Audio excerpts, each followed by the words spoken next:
Hello and welcome to Blender Haven, the best place to find tips and tricks about Blender and also some tutorials for some really awesome projects. Today I'm going to be teaching you how to implement CG objects that you make in Blender into a real-world environment. A lot of people think that you need some fancy editing equipment and you gotta hire some visual effects artists, but most of that is just for the modeling of the characters and the implements that you want to add. But the putting it into a real world environment, that's not actually that hard. I'll teach you how to not only model some basic little things that you can add, but also how to set up a lighting environment, how to implement and do all your compositing into the video, and how to set your scene so that it really grounds the model into your picture slash video or whatever you're doing. So without further ado, let's get right into the tutorial.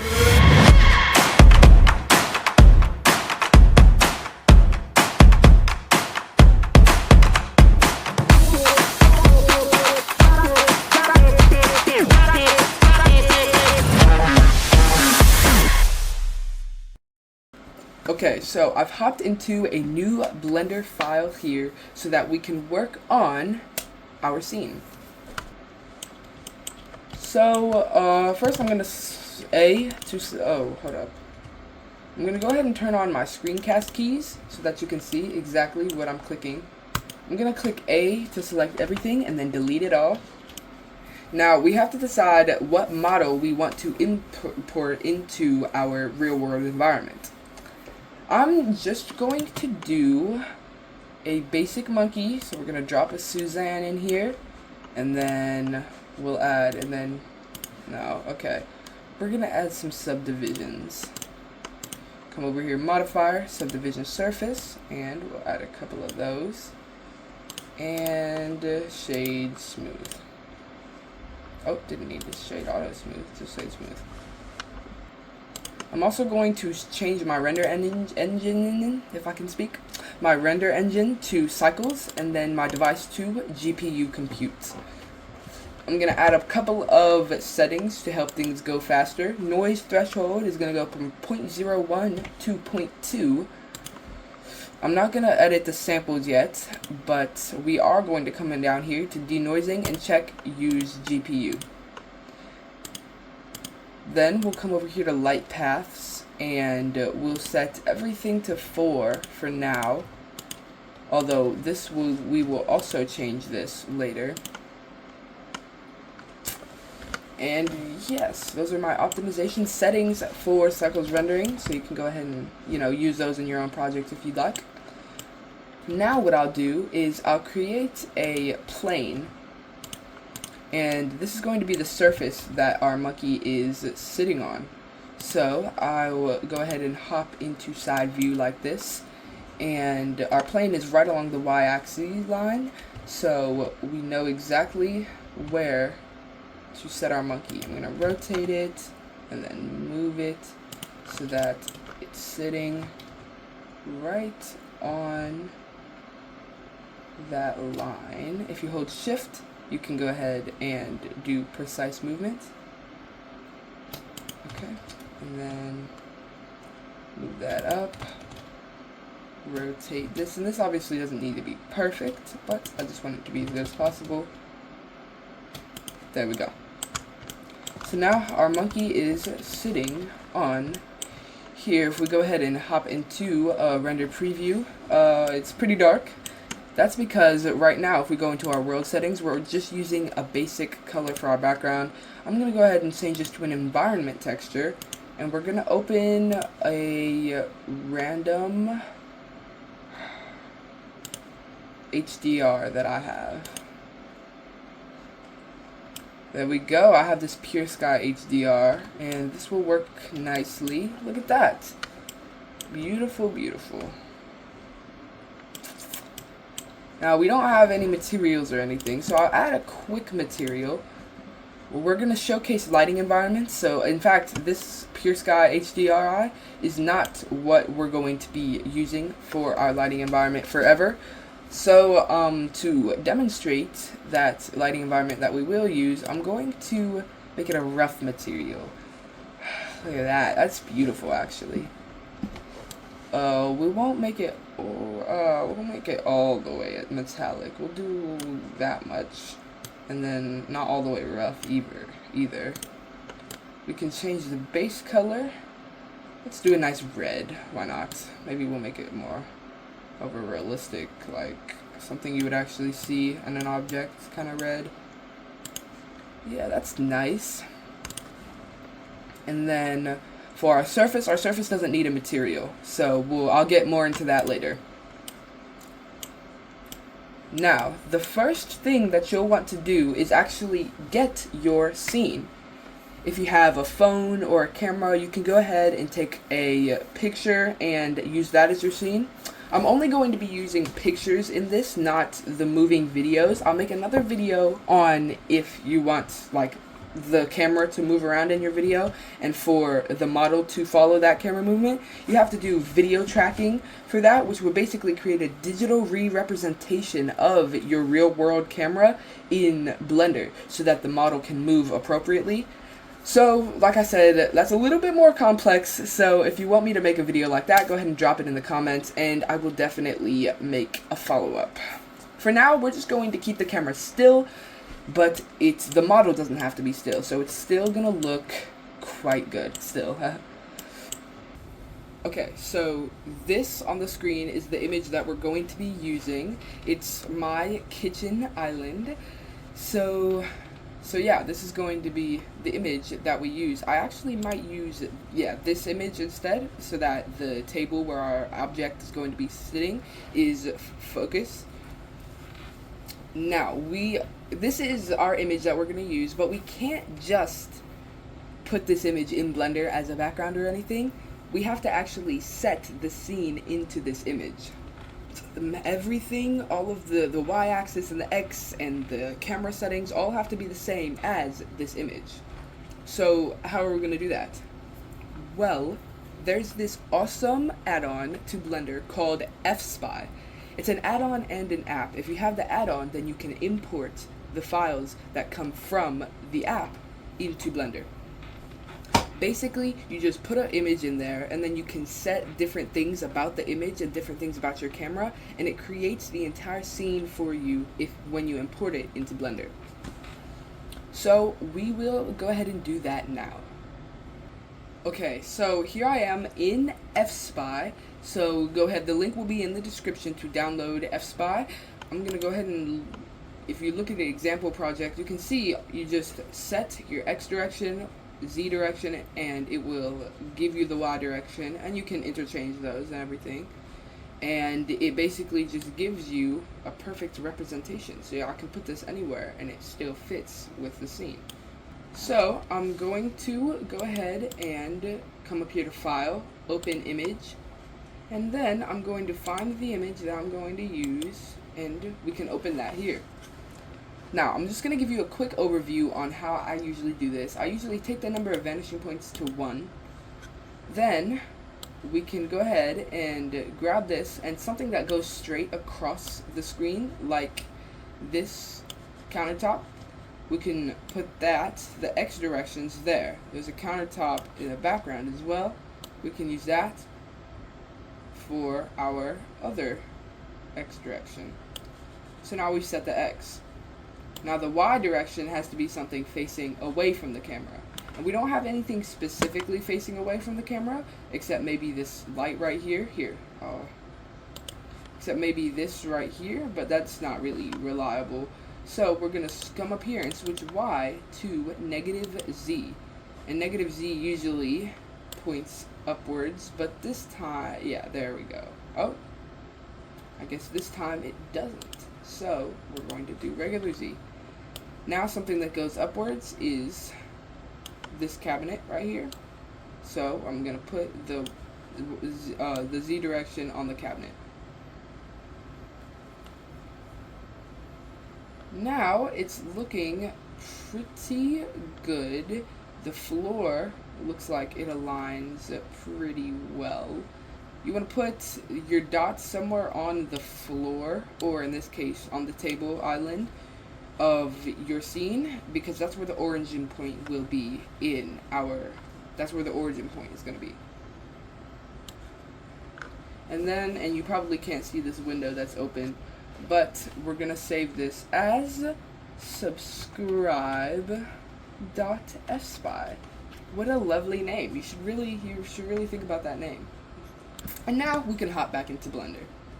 Okay, back in Blender here, we can go ahead and come up here to, well, first you'll have to come over here to Edit, Preferences, and then I don't know if you can see this Preferences window either, but if you go to Add-ons, you should, if it will load, you should be able to see, oh, the Preferences crashed on me. Let's try again. Yeah, here, Add-on, you should be able to turn on FSpy, Import FSpy Project, just like that. So then you can go to File, Import, and FSpy will be there at the bottom. Import FSpy, and then we can import our subscribe.fspy, and then boom, just like that, we've added a camera into our scene. Well, we didn't, FSpy did. This is our FSpy camera, and if we go to our camera settings, go to background images, and turn up the opacity, you can see it lines up with our scene.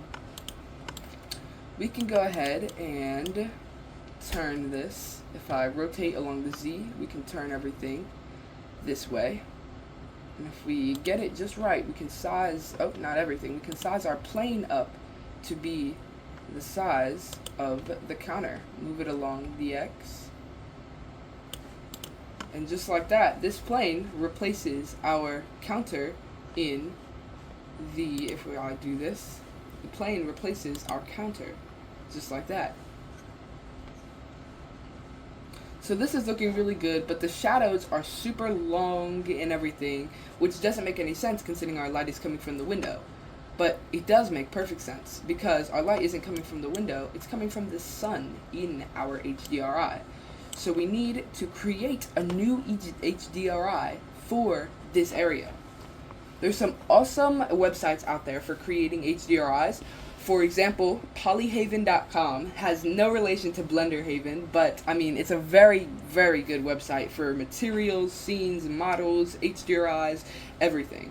So definitely you could run over to there and find an HDRI that matches your image or your scene, or you could create your own HDRI.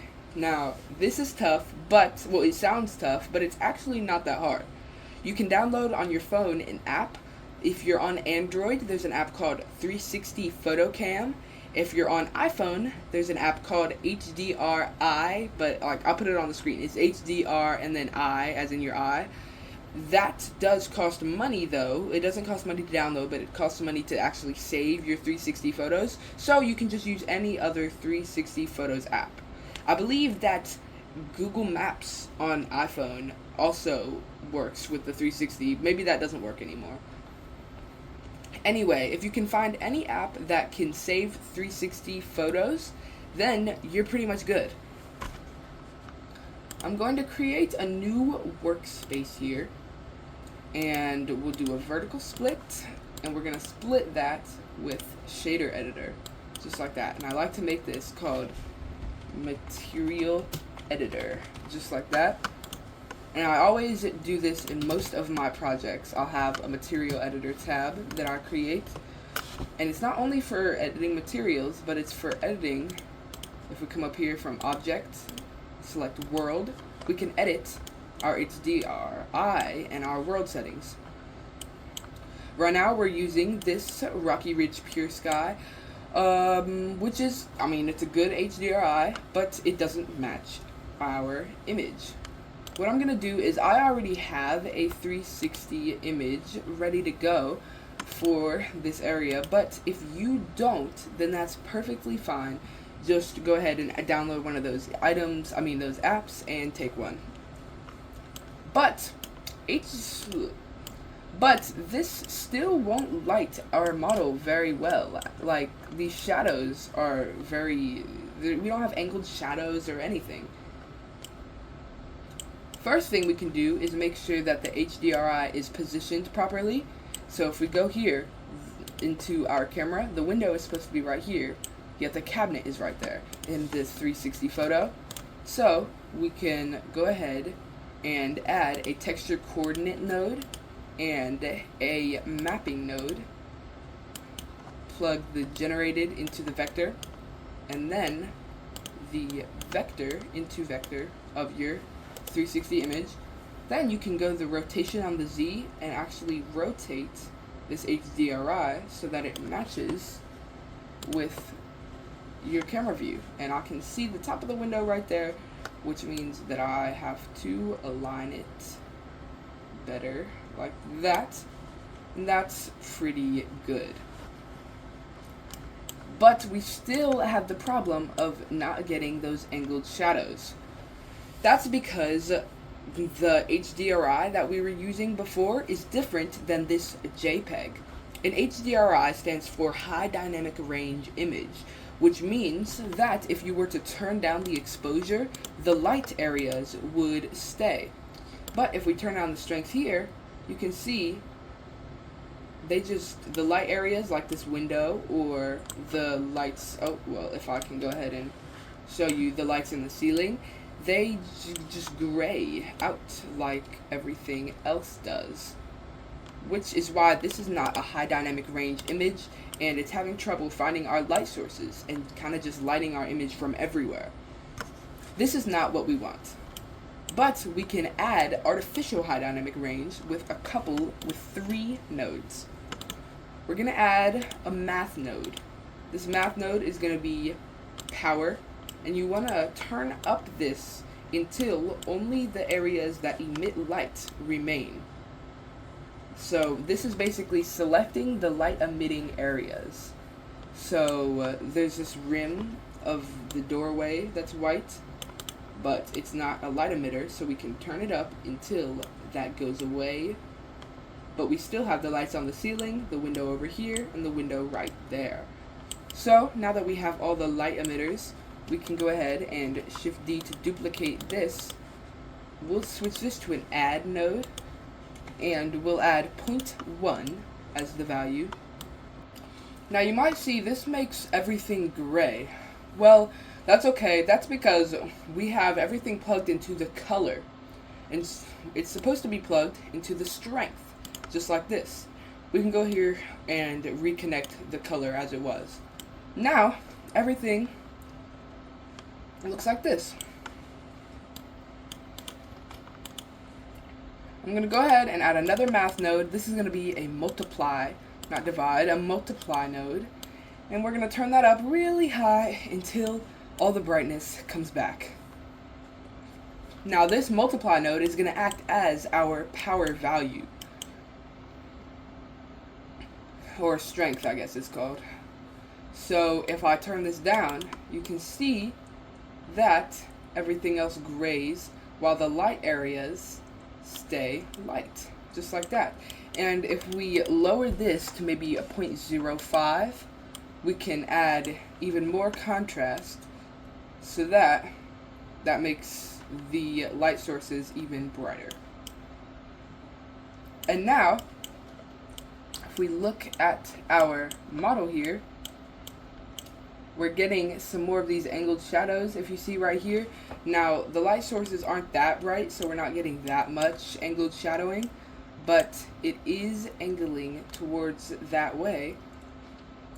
The reason we're still getting light from the ground is that most of our light is coming from these lights on the top, which would put our lighting on the ground. But it very much looks a lot more grounded into the scene. But a little thing that ungrounds it into the scene is this plane instead of our counter. We can easily fix that by selecting our plane, going into our object settings, visibility, and select shadow catcher. Now, shadow catcher will not actually show us our plane or our island from our image, but it'll actually show us the HDRI behind our camera and the image. That's because that if we were to take a quick render of this, And oh, you probably can't see the render window, but if we were to render this, it would not show our background image right here. And that's because it is only visible in the camera and it's not added to the actual render layers. If we want to add it to the render layers, we can go ahead and up here in this compositing workspace, we'll go ahead and select use nodes, and this will give us this. So we have our render layer right here, and it's glitching out a little bit. What we're gonna do is we're gonna get an alpha over node and plug this image into the bottom of that alpha over, and then we're gonna get that same exact image as we used in our FSpy. We're gonna put an image node and we're gonna get that same exact image, and that image is going to be in the top slot of our alpha over. Then if I plug all of this into the image, I can go back to layout. It still is not working. Why isn't it working? Well, that's because the HDRI doesn't even need to be here. The HDRI is still in front of our background image. So, oh, there's our angled shadows I just now saw. So if we want that, we can go ahead and come down here into our render properties, film, transparent. Now, our HDRI is no longer in front of our image, and we can see very clearly our little monkey here sitting on the counter. And we have the shadows right here on the counter. Alright, and there is the finished render. It is looking really, really good. The monkey looks like he is really sitting on that counter. You can even see the little shadows of it and everything. It's very, very good. In this video, you learned how to set up a lighting environment for your models, how to composite them into an image taken of a real environment, and a little bit of scene setup to make shadows right and everything. For example, the countertop, we added a shadow catcher there so that we could have the shadows there. Another example of that I have done is, and I'll put this on the screen, a chair. I've put a chair in my bedroom. That wasn't there before, of course. But if we zoom in there, I did set up the scene a little bit so that I could have the shadows going up onto that door. So all in all, if you want to learn a little bit more about compositing and real world situations, or if you do want to see the video tracking tutorial where you can, instead of just being still, we can have everything moving, the camera moving around the object, which really grounds it into your scene, then definitely drop that in the comments and I would love to make a tutorial on that. And that's it. Please be sure to subscribe to the channel. It does not cost you, I know subscribe is a scary word, it does not cost you any money. It literally just helps out the channel. So if you like seeing these kind of videos, go ahead and subscribe. And that's pretty much it. Thank you for watching the very first episode of the channel, Blender Haven, and hopefully many more. If we do end up doing episode 2, have that on the screen, as well as a video that YouTube thinks you'll like, and a little circle button, another option to subscribe, just, not to pressure or anything, but, I will see you in the next episode of Blender Haven. Bye!